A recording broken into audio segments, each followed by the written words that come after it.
Yo, what is up, guys? It is your host, the one and only Seishi Samurai here, coming at you again with another part 2. What if Naruto had left the village instead of Sasuke? This will be the last part to it. It's been a while since I've last made this what if, and I believe it's finally time to bring this cool and cold-hearted legacy down to an end. Thank y'all for so much for your support throughout the channel. I believe to say that although this what if did not come out perfect, I'm glad for the experience that I got from it. As you guys can tell, earlier during my time of what ifs, I was never able to clearly tell the story of Shippuden. Well, because the things is, I can probably remember the most important parts, but anything like, anything that involves filler and stuff like that, I cannot even remember it. So, yeah, there's probably that. But other than that, guys, I do have to admit, it was a fun journey, and I believe this helped me got better with my what ifs and everything. And I would just like to thank y'all for your support and tuning into this video. And yeah, I'm not going to bore y'all any further with the details about it. I'm just going to hop right into this. So once again, thank y'all for your support. And either way, let's get started. Also, just to let you guys know, I'm getting a new mic because this one has been on the fritz lately. I don't know how it's even working right now. But yeah, I'm going to have to get a new mic. And hopefully the audio quality is better on that one. I got a super sweet deal on Black Friday. So yeah, who knows? But like I said, guys, back to it. Let's get started. You're never gonna make it, you're not good enough. There's a million other people with the same stuff. You really think you're different, man, you must be kidding. Think you're gonna hit it, but you just don't get it. It's impossible, it's not probable, you're irresponsible. Too many obstacles, you gotta stop it, yo. You gotta take it slow, you can't be a pro. Don't waste your time no more. Who the fuck are you to tell me what to do? Alright, guys, I believe it's now time for us to begin this part to the what if. Once again, thank y'all for tuning in. Now let's begin to the final part. At this, we see as darkness now sets in, as Obito has now been trapped in his prison that Naruto had formed and created for him. There's no escape for him, and he's now stuck here waiting for his impending doom. At this, he thinks over and over in his mind, no, this can't be it. I won't. I have to complete this. For Rin. At this, he goes ahead and says and mutters these words over and over again. Until finally, he ends up hearing a sound. Silent footsteps as they make their way towards him. At this, getting up as he was now face to face with the very man who had trapped him in like a rat. Well. If it isn't the man who brought pretty much all the suffering into my life. It's so good to see you, Naruto would say, as he stares at the man who pretty much had pretty much ruined his life from the very beginning. Like, honestly, Obito had went ahead. He, first of all, got rid of Naruto's parents right off the bat. Number two, he sealed the tail beast inside of him. And pretty much was the cause of pretty much everything, really. At this, Obito then goes ahead and chuckles as he looks at Naruto. You think this can stop me, Nine-Tails Jinchuriki? Please, trust me, you are no match for me. As I am someone with great... However, right before he could finish his speech, Naruto would appear right in front of him. And faster than he can see, Naruto would instantly punch him so hard in the stomach that literally it sends him flying and crashing into the barrier. Who said you're allowed to speak? At this, Obito is now coughing up blood as the mask would actually fall apart just from the impact. What?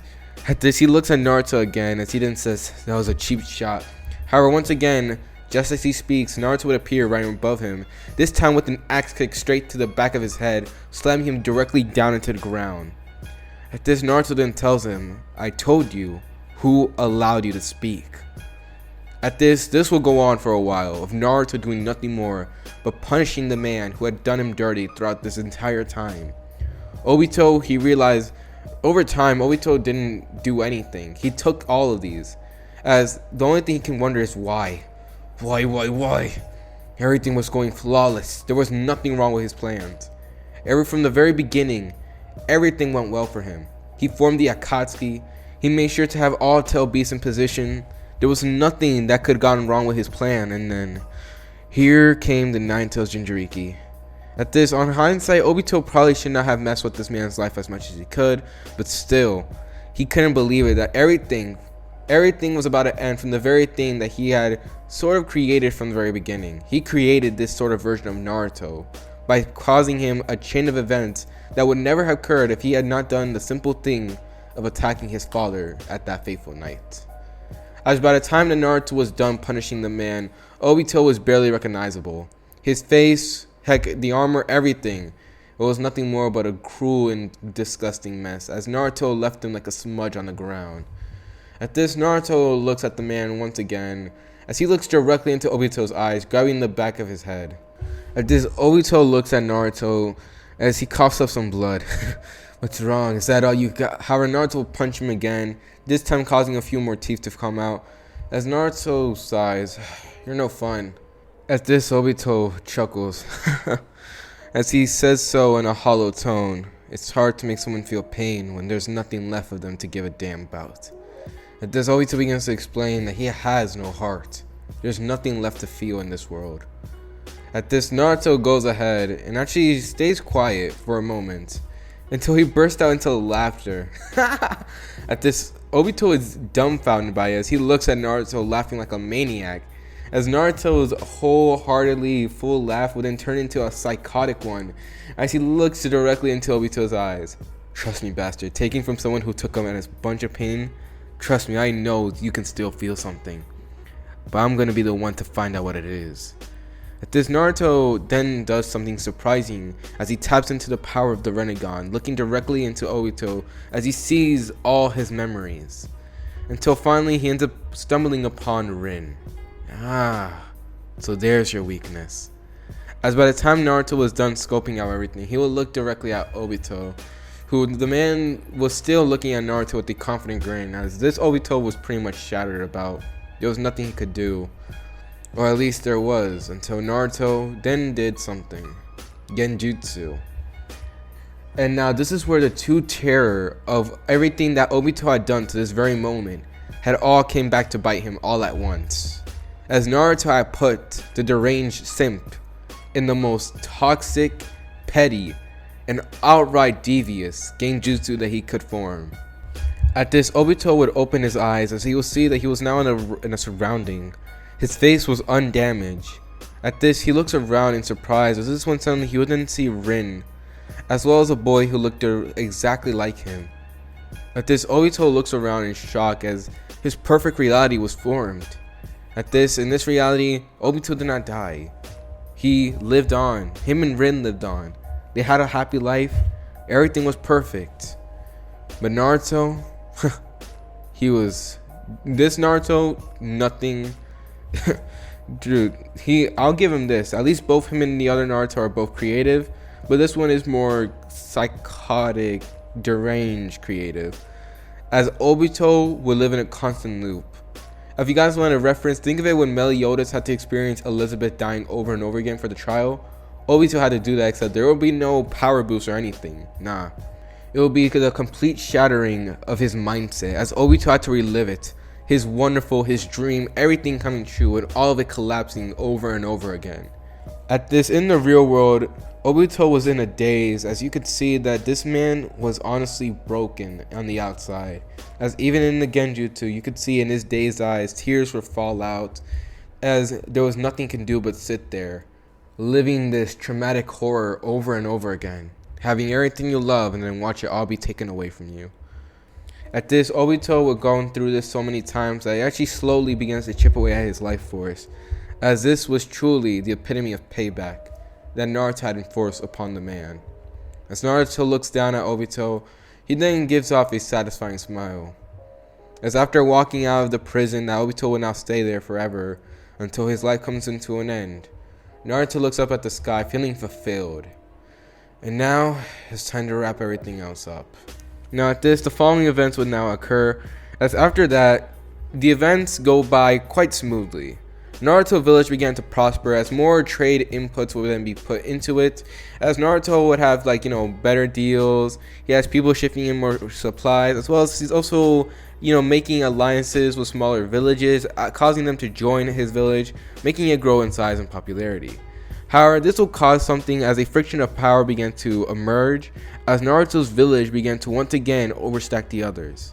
Seeing this, both village leaders then decide to put themselves, any other arguments that they had with each other away, as they had band together in order to take down the village. To which, I'm going to just give you a quick rundown. They failed miserably. There was nothing they could really do against them, as they had tried sending in spies and stuff like that to sort of scope out the area and get intel on them, but sadly, Naruto's village advancement in technology far surpassed that of any other village, as literally since this was a community that was all working together at once, there was nothing really stopping them or getting in their way. So yeah, Naruto's village was way more technologically advanced than theirs, causing them to easily fall to them, as their old shinobi ways could not keep up with the new advancing ones. At this, as they were all preparing though, Naruto did end up stating that he was not really into the whole thought of, destroying and fighting everything. I mean, he was open to the idea, but only for a certain few, that being Konoha. But he was open to the idea of an alliance with all villages and sharing their resources and everything. At this, after a while, both of the village's leaders, they did not agree with that at first. However, after a while of seeing their troops, their resources, and everything fall, they realized that there was no other choice. This was just the balance of power that was now created, as Naruto's presence had tipped over the whole balance that was on the elemental nations. So with that being said, and having no other choice, they surrender. However, they wouldn't really call it surrendering, as they actually had an alliance. After a while, they had resisted the urge to fight and had actually decided to band together, as due to that, Naruto had now an alliance with pretty much most of the villages now. He had one with Suna, the Blood Mist village, the Stone village, the Cloud village, but sadly, the Hidden Leaf were on their own. And to say that they were on their own was definitely for sure, as due to the fact that now people were not asking Konoha for requests to save them or anything. Konoha was now losing its popularity, and to say that it was plummeting would be an understatement. At this, Konoha felt as if every single bullshit thing that it did was finally coming back to bite them. The Uchiha massacre, the sealment of the Jinchuriki, pretty much everything that they did and every single pain that they caused was now coming back to bite them. At this, now due to this, most people had actually fled Konoha, leaving the place allegedly scared, as almost nearly, I would say, a good 45% of the population that they originally had left, as they had went off to find new homes. If not, then they actually decided to join Uzugakure, to which Naruto, he had to actually make sure that these people were not like the biased kind that they were back then, to which Naruto, he did have to go ahead and kick a few people out, because bro, they're just like, those type of people that you be like meeting, and then you just know that they're gonna be like some sort of version of petty and salty, and you just don't want to hang out with them. Yeah, Naruto was definitely like that, as whenever he encountered an individual that tried to get into his village, he would instantly kick them out, and this did not go well, as they had tried to rebuttal or say something. Naruto did not hear it. He was not going to let his village be tainted by arrogance. At this, he of course allowed it to be like in the other villages like Suna and stuff like that, because that was their village. They can run it how they want. But in Naruto's village, heck no. So with Konoha seemingly now standing on its last few legs, as they were now running out of everything, the current leader was just stepping off, that being Tsunade. As she had left, of course, there was nothing left for her here. No Naruto, no Jiraiya, there was no point. And what was she exactly fighting for? For this legacy that her grandfather built? At this, she would scoff at that idea, considering the fact that the only thing that people have done so far in Konoha was spit on it. At this, so Tsunade, she obviously surrendered. At this, also a few more other individuals would, such as Kurenai, as she herself could not stay here any longer, as Konoha was now in ruins, as there was really nothing else they could really do. So she fled, as well as a few other of the Konoha's top jonins. So with that being said, it seems as if everything now came full circle, as now the next position for leader of Hokage, and the one who had no choice but to take it up, was none other than, if you guessed it right, Kakashi. At this, Kakashi, who was now piled up by paperwork, stress, and everything, just wondered how did everything came to this. At this, he wonders if things had been slightly different. If he had actually done his work properly, heck, if many things had gone right, if he was there for Naruto, if his parents didn't pass away, literally so many things could have factored in for these events to not happen. But sadly, there was no point in looking back at the past, as the only thing they were able to do was try to find a way to make the most of what they have currently, which wasn't a lot. At this, over time, Konoha continued and continued, until eventually Naruto then decided to pay a visit to the village. At this, he would arrive there at Konoha, and at this point, Konoha was literally like, it looked ancient at this point. At this, the buildings were worn down. There were barely any few people here. Of course, there were still like some shinobis running about and everything, but other than that, there was nothing there. As Naruto was calmly making his way through the village, some shinobi tried to get in his way, of course, as this was technically trespassing. However, Naruto would easily send them flying with a simple Shinra Tensei. At this, every single one of them, Naruto would scoff at their power. This was it. This was a great Konoha, the thing that he looked up to, the place that he wanted to be Hokage of. And now look at it, in shambles.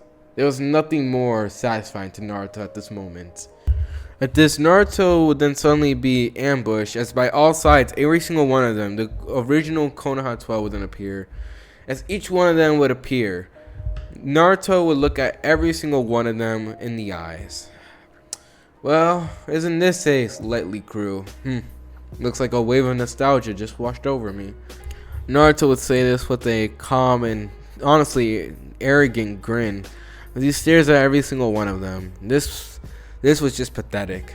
If you don't know, the Konoha 12 had actually became the top jonins of this village, besides the older generation like Guy still being around. Now at this, the Konoha team can honestly have no idea what to even do at this point. At this, they had mixed feelings about the whole event that had occurred with Naruto, but the main point of it all, it was the fact that they couldn't believe just how things turned out. At this, Naruto would look at each one of them and scoff, until he didn't test his eye on Sasuke, who is now currently dubbed the strongest of all the shinobis. As Naruto then smiles, well, here it is, Prince Sasuke, the man who got now everything he ever wanted, huh? At this, Sasuke grits his teeth and scoffs, yeah, I got everything, except for my friend back. At this, Naruto chuckles, friend? Oh, when did Sasuke ever consider me that? I thought I was always the dope, the dead last, the failure. You heard me. At this, Naruto would look directly in Sasuke's eyes.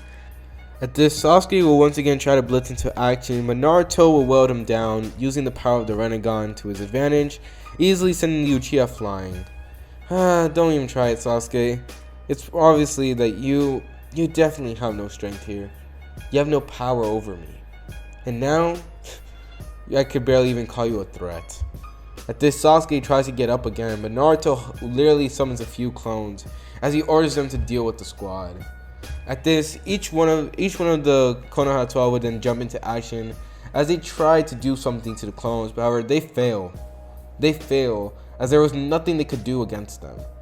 Every single clone was more powerful than them, and honestly, it was crazy considering the fact they actually had more numbers than them, as they were the Konoha 12, well, actually 11, since, Naruto is not there, but still, they were still, literally, the top jonin here, yet sadly, Naruto and his 3 clones were enough to dispatch them.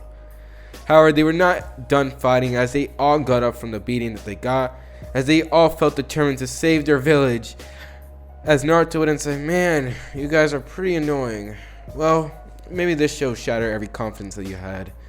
At this, Sasuke would scoff as he tries to act like the Susanoo, this time actually getting a full-on stage of it. At this, Naruto looks at it as he actually makes a whistle, like, whoa, that's impressive, big guy.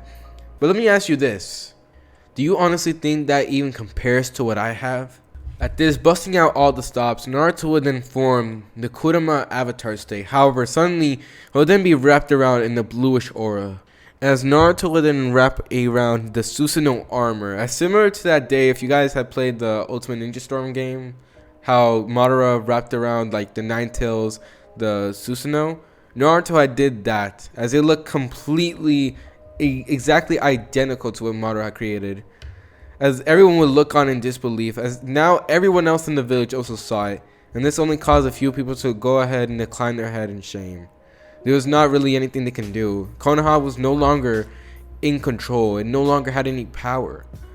At this, as Naruto looks at everyone who had disbelief expression, at this, Sasuke was still adamant to stay strong and face Naruto. However, that was completely destroyed, as with a simple slash of all 4 blades that Naruto had formed, he easily dispatched of the Uchiha's pathetic Susanoo.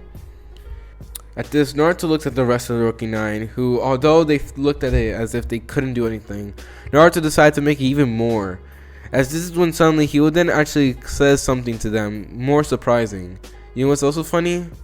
These clones can use this too.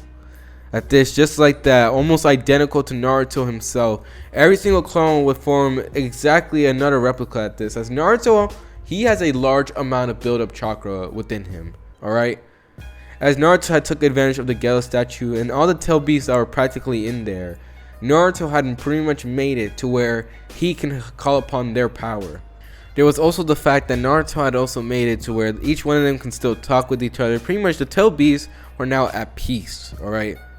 As even though Naruto doesn't even have the power of the 8 tails though, he still can go ahead and communicate with it pretty much exactly like he does so in canon, except the difference here is that now the tail beasts are now at peace. They're not roaming around the land or anything. There's no any sign of potential dangers, as they all have their own homes and everything inside of their own containment areas.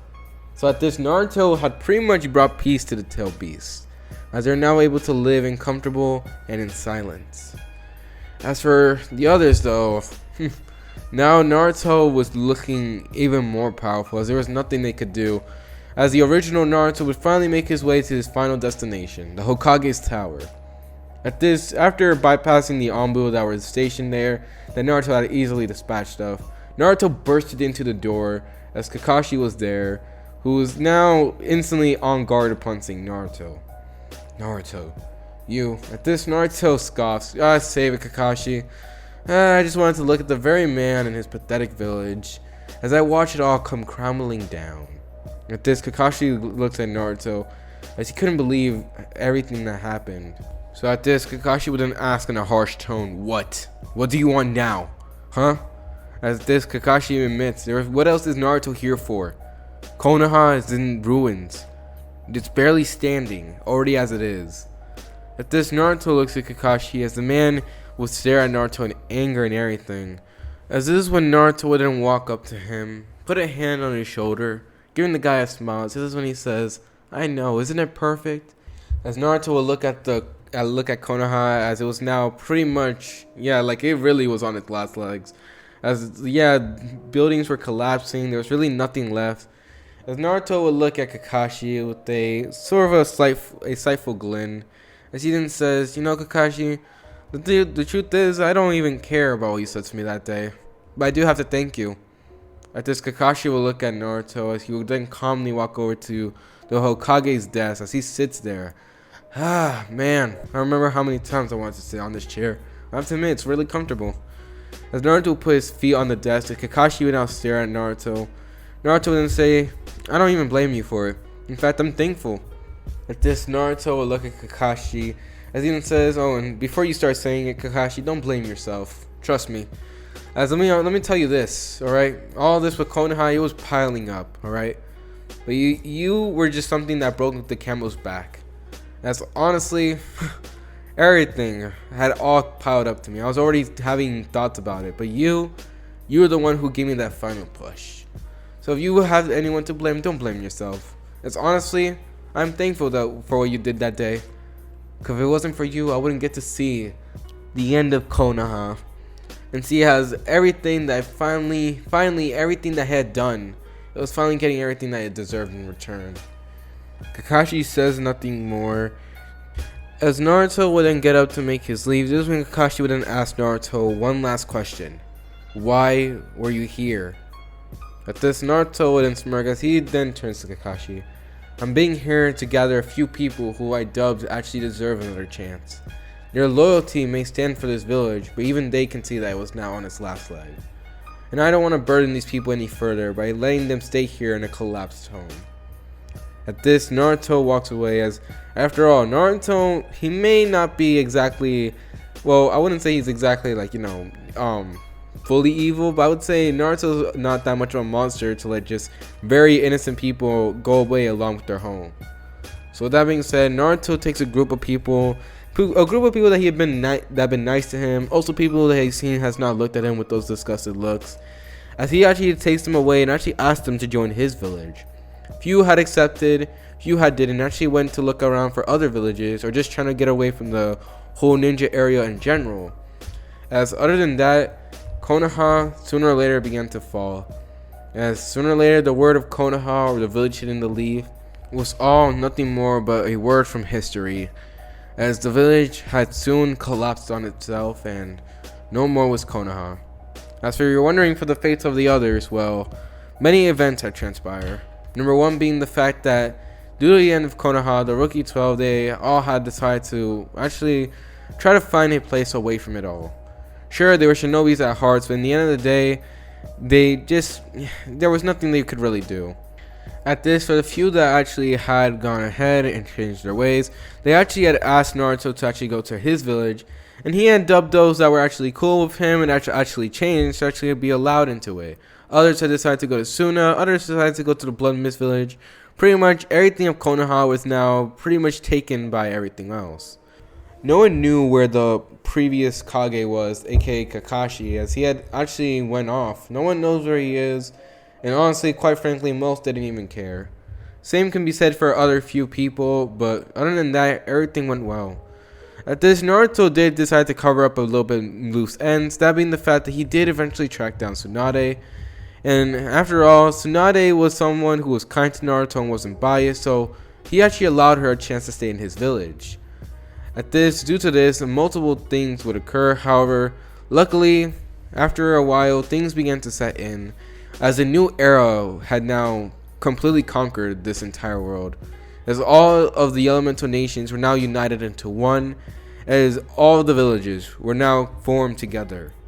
Konoha no longer existed, but now this new village, that was a unison of all of the other villages combined, had formed, as they even had a council and everything. There was no bias in this village. Each one of them were able to make their argument, and they even allowed the new generation to take in, as all the old Kages had stepped down from their podium and allowed the new generation to set in. As we now move forward to the current president, we see Naruto now looming over his village with a peaceful smile. As he looks at it all, as children were running around, bellies were full, and everything looked just more beautiful and everything. Naruto would smile as he had finally completed his goal. As this is where I'm gonna end this what if. Yep. And honestly, okay, I'm not gonna lie to you guys. I honestly am glad I created this what if, and I like to be honest with you guys. Even though I've done what if for I've done what ifs for I guess a year now, I'm still technically a whole noob to this stuff. Yeah. I'm trying to get better at it, as most of the time I usually do what ifs until Shippuden. That being, I literally stop right before I enter Shippuden, because that's the thing though, I'm not really that good when it comes to telling the Shippuden part of the what if. But, you know, I'm glad I did this what if because it gave me some experience. It taught me things that I should do, things I shouldn't. And overall, I felt like I gained a lot of experience from doing this what if. Maybe in the future I might redo it, because, you know, I sometimes like to redo my old what ifs and, you know, make them better in the future. Who knows? But until then, guys, I would like to thank y'all for your support, as you guys were truly, truly amazing, supporting me through this very mediocre and honestly not even that good version of this what if, as I feel like many people can do it better than me. But I am thankful for the experience that I learned, and hopefully will attempt to do better when it comes to telling the Shippuden part of what ifs. And hopefully you guys will stick around, you know, see me on my journey as I still continue to try to become a better what ifer. But besides that, guys, is your host, HD Samurai, and I'm signing off. And if you guys are watching this at who knows whatever time, hopefully you guys have a good day, a good night, a good afternoon, who knows. But besides all that, guys, it's your boy, and I'm out. Peace.